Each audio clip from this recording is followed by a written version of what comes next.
Oh my God! Oh. Do you see a similar vibe with the energy that he brings on the ice every day and coming into this group that you guys kind of had with Caulfield when he came in?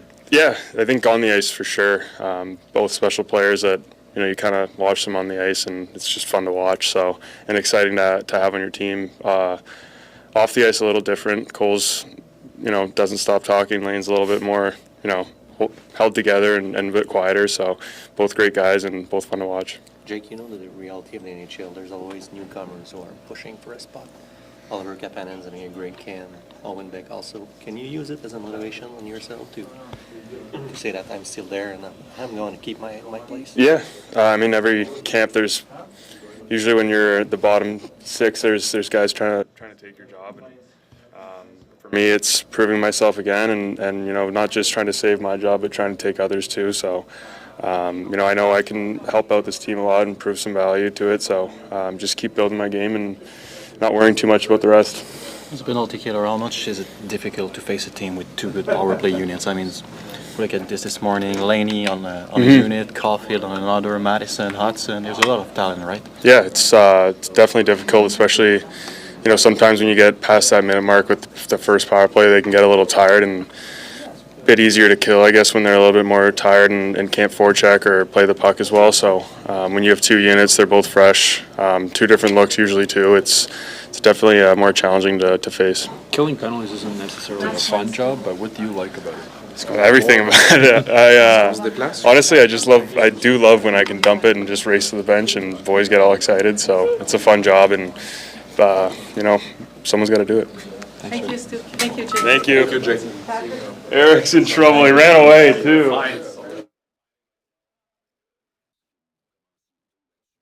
Je pense que oui. Je pense que c'est la progression de notre équipe où l'année passée, je pense que notre focus était beaucoup plus sur 5 contre 5 puis s'améliorer là. Puis je pense qu'on est à une place où on a besoin de commencer à prendre plus de temps sur ça aussi. Malheureusement, Kirby a été blessé, mais les moments où il a été là, ça a comme donné une bonne dynamique sur votre unité. Qu'est-ce que tu penses de son retour puis de la dynamique que ça peut avoir? Oui, c'est sûr que c'est un joueur très important pour notre équipe, pour plusieurs facettes du jeu, mais c'est sûr qu'en powerplay, il est très efficace là aussi. Qu'est-ce qu'il fait de bon, si je peux? Peux-tu préciser qu'est-ce qu'il peut faire de bon avec Nick, avec Cole et tout ça? C'est sûr que la façon qu'il contrôle la rondelle est vraiment spéciale, mais aussi la façon qu'il peut reprendre la rondelle après qu'on le perd. Ou sur le break-in, ces affaires-là. Je pense qu'il est un des plus bons avec son bâton dans la ligue. Il semblait y avoir beaucoup de permutations. On voyait Suzuki le long de la ligne des buts, Dak qui inversait un peu. Est-ce que le côté imprévisible un peu peut être intéressant à travailler pour vous, que ce soit un peu moins, sans dire que c'était statique, mais c'était plus défini un peu les positions l'année passée?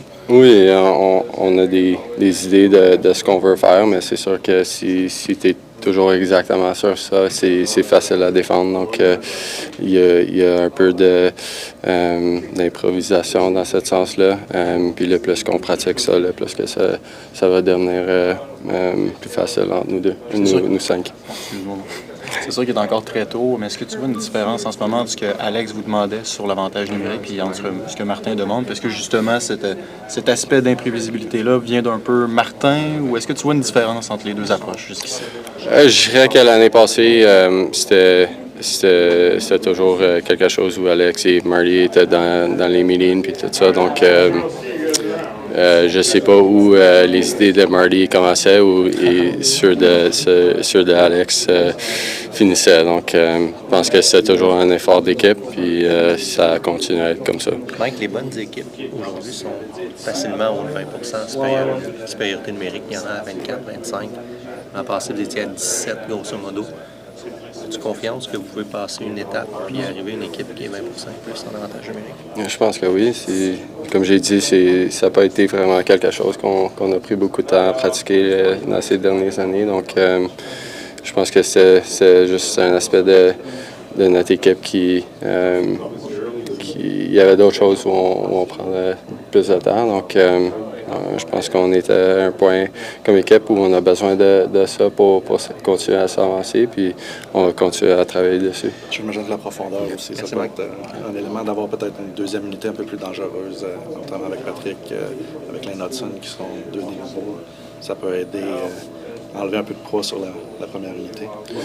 Je pense que c'est sûr que comme équipe, c'est un avantage de savoir qu'il y a plus de 5 personnes que tu penses peut vraiment être dangereux sur le power play, puis ça va nous aider dans le stretch de la saison, c'est sûr. C'est probablement trop tôt, je m'excuse si c'est scellé vraiment, mais j'ai l'impression que l'année passée, vous passez souvent comme 1 minute et demie, vous dépassez un peu la minute de la première unité.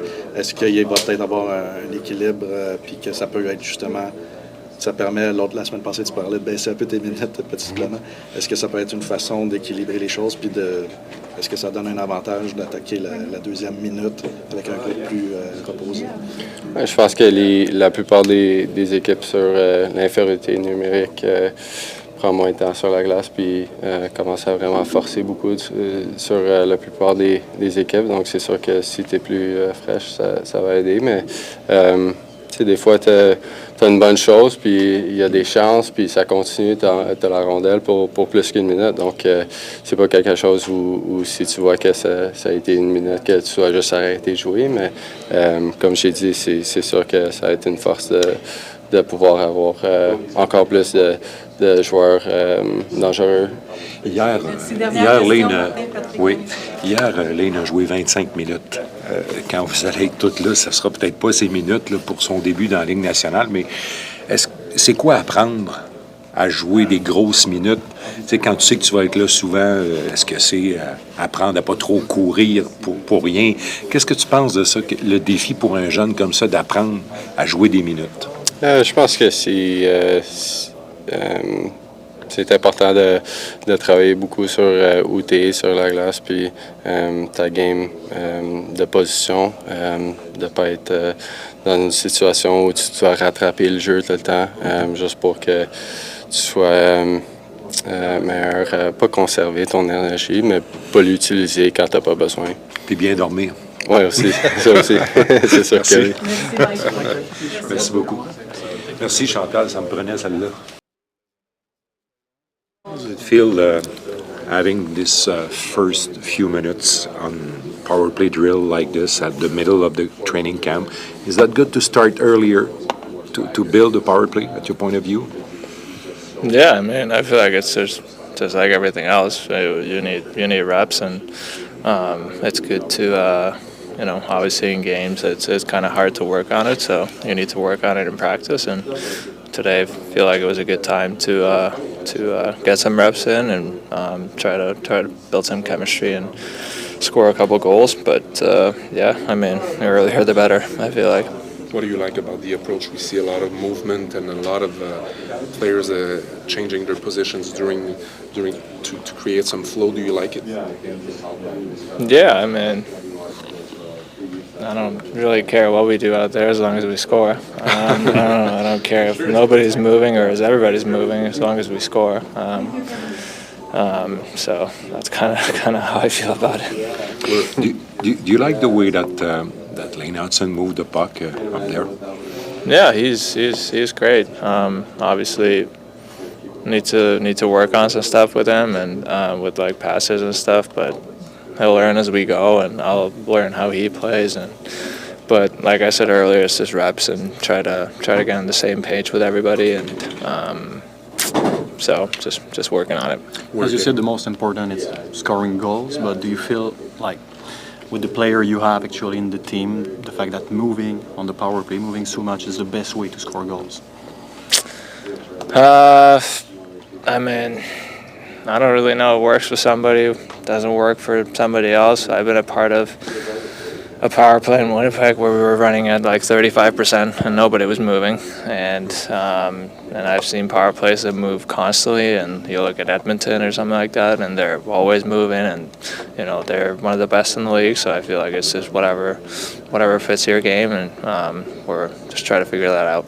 We're getting to know you, obviously, but from the outside, it looks like you're hard on yourself and you want to make sure that you improve and you're ready as much as possible. Is it a balance for you to find your rhythm, but also knowing the player you are, you want to accomplish things quickly? Yeah, I'm pretty hard on myself. I'd say, if you guys haven't seen yet, but I'm sure you will. Obviously, I know what I'm capable of and what I'm here to do, and when it's not going that way, it's I'm really hard on myself because I'm demanding a lot.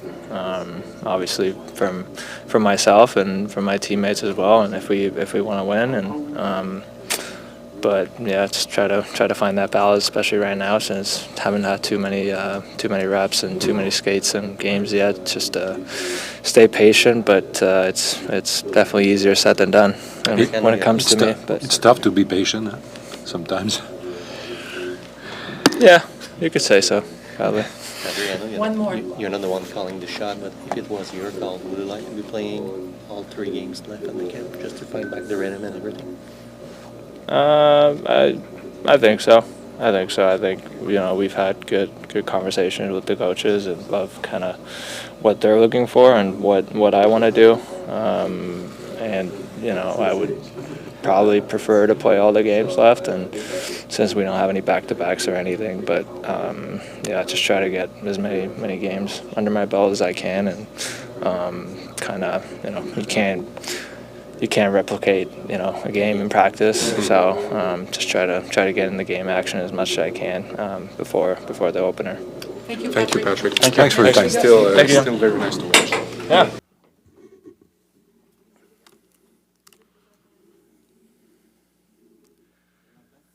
Bonjour.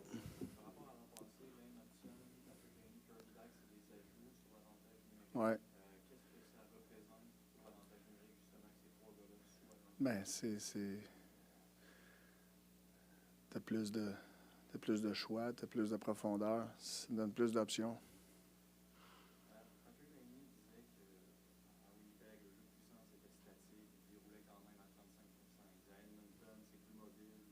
Mm-hmm.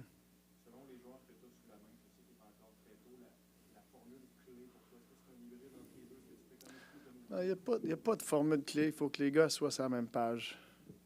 Tu sais, faut que tu joues au même beat.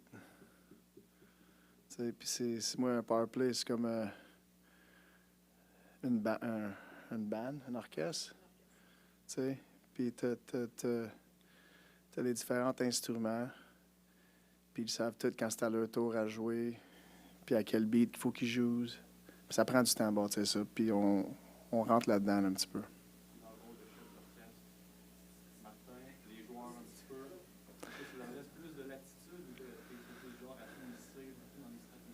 Ben oui, c'est sûr, je fais beaucoup de partie des stratégies. Bonjour.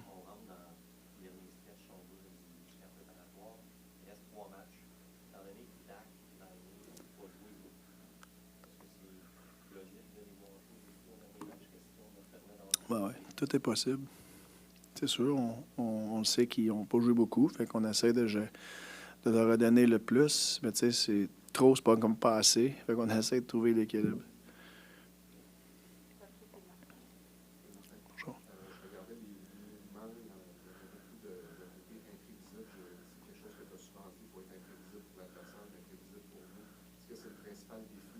Oui. Oui, ça fait toujours partie de ça. Tu sais, faut que tout le monde soit engagé puis comprendre qu'est-ce qu'ils font, à quel moment, pourquoi ils font ça. Puis habituellement, quand tu as ça, mais tu sais pas exactement c'est qui va prendre la shot, mais il va y avoir quelqu'un d'ouvert. Fait que c'est un avantage numérique. Il y a des petits moments, 1 contre 1, mais tu sais, c'est 5 contre 4.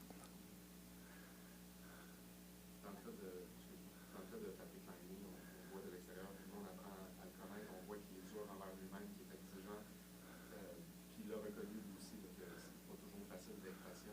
Est-ce qu'il y a un équilibre pour toi à trouver entre le laisser aller un peu pour ça, puis pas trop challenger? Mais je pense même que je passe plus de temps avec un plus petit groupe. Je vais pouvoir plus focusser sur plus de joueurs, puis apprendre à le connaître, puis apprendre à ses tendances, comment il se comporte avec les hauts et les bas. Fait que c'est un processus, ça aussi. Est-ce qu'on a vu tes plans aujourd'hui, Martin, avec les deux groupes? Je pense que Tu peux commencer plus tôt cette année en faisant ça? mais je pense que c'est un signe qu'on a commencé plus tôt cette année.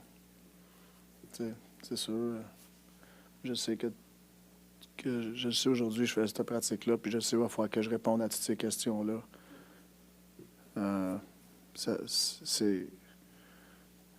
C'est un plan. Je ne dis pas que c'est le plan, mais c'est un plan. Puis les plans peuvent toujours changer. Est-ce que c'est plus nécessaire quand on a des gars comme Laine et Dak en plus qui sont des éléments importants pour le Canadien cette année et qui n'ont pas beaucoup joué? C'est-tu plus nécessaire d'arriver rapidement? C'est pas d'arriver rapidement, c'est d'arriver. Puis je pense, en commençant ça aujourd'hui beaucoup, je pense que ça va nous aider à arriver peut-être plus rapidement. Puis tu sais, c'est une grosse partie du résultat de la game. T'sais. Puis on a focusé sur le désavantage, je dirais jusqu'à date, depuis qu'on est arrivé au camp d'entraînement. Puis là, ben, on tombe à l'avantage. Puis on essaie de se préparer pour être à meilleure place le premier match de la saison régulière, de ne pas avoir trop de faiblesse dans notre game. Puis c'est impossible de penser tout va être parfait, tu sais. Mais on essaie de travailler vers cette direction-là.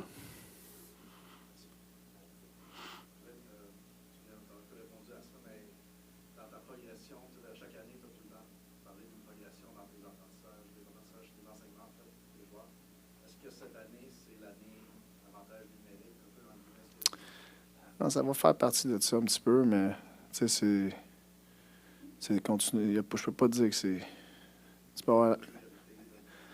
Je te dirais pas que c'est pas une priorité non plus. C'est important. Mais il y a bien des facettes. La game à 5 contre 5 est très, très importante. Tu peux pas juste te fier sur un power play. Tu sais, mais le power play, il faut qu'il progresse, puis il faut qu'il nous aide à gagner des matchs. Nos infériorités numériques, il faut qu'ils nous aident à gagner des matchs. Mais je pense qu'il y a ni un des deux vont faire la différence si le 5 contre 5 n'est pas une bonne place.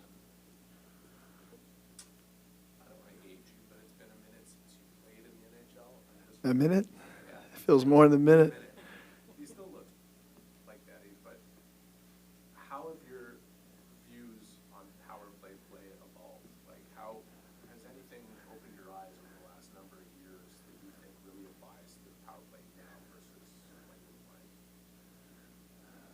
The principles are the same,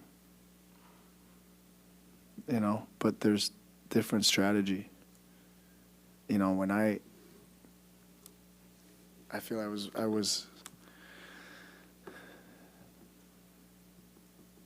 I don't know, early 2000, no, late 2000, the 1-3-1, like with the bumper and where the Tampa power play right now. Like, I feel like that was new. I was part of that era. That was new, and it was more static and in between the opponent's coverage, and then teams learned how to defend that or help themselves raise their percentages to defend that by certain tactics. So the PK changed.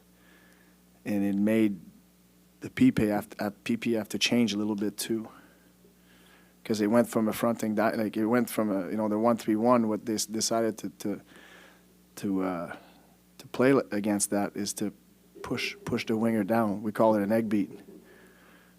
So because they start doing that, well, now you had guys coming on their forehand, going downhill, that would play against that. So I feel now it's kind of, now we're at the next level where you have the same kind of formation, but it's more of a hybrid. But you still have teams that obviously Tampa, I don't know what Tampa's going to do this year with Stammer not being there to bomb it from the left side. I don't know if Cooch changed his spot, but, you know, it's kind of a cat and mouse game. And it's constantly evolving. And it's to try to make your players understand what beats what. Doesn't guarantee that you're going to score, but you can have certain strategy that's going to break the PK better. Because sometimes you can execute everything, you just don't score. You broke them, but you just didn't score.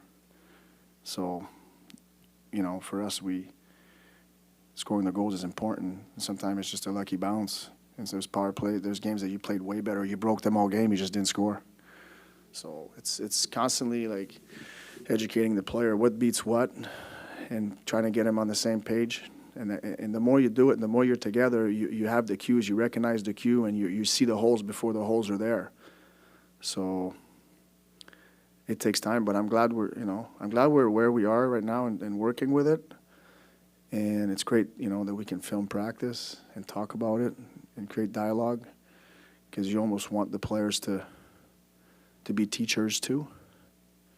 So I'm trying to teach it to help them teach each other.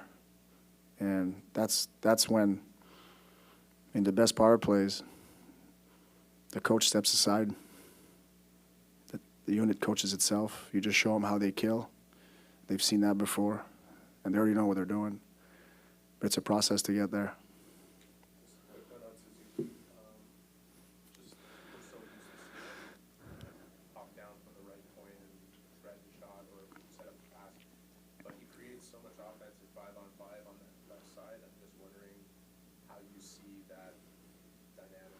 Well, I think he's last year he played in the left corner more.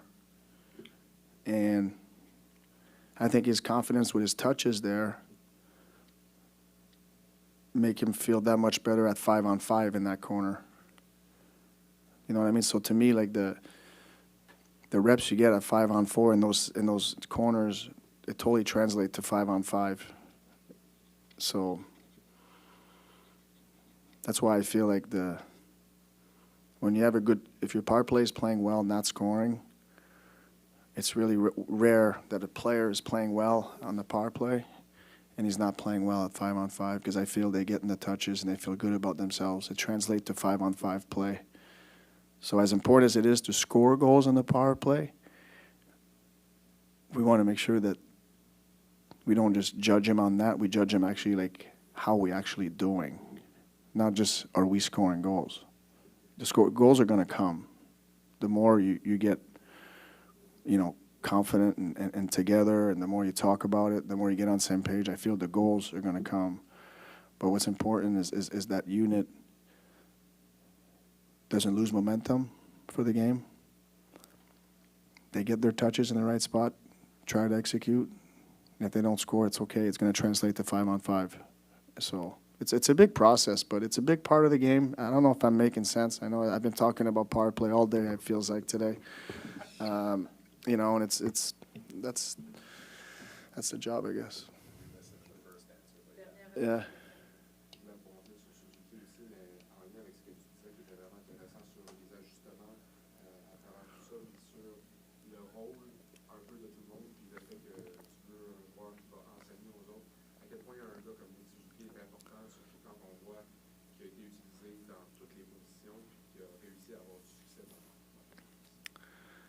I mean, every good power play will have. Chaque power play va toujours avoir quelqu'un qui va prendre charge. Puis ça prend ça. Mais plus ça avance, plus que les autres ils embarquent aussi, puis ils commencent à avoir un dialogue, puis des conversations. Tu as besoin de ça. OK, merci beaucoup.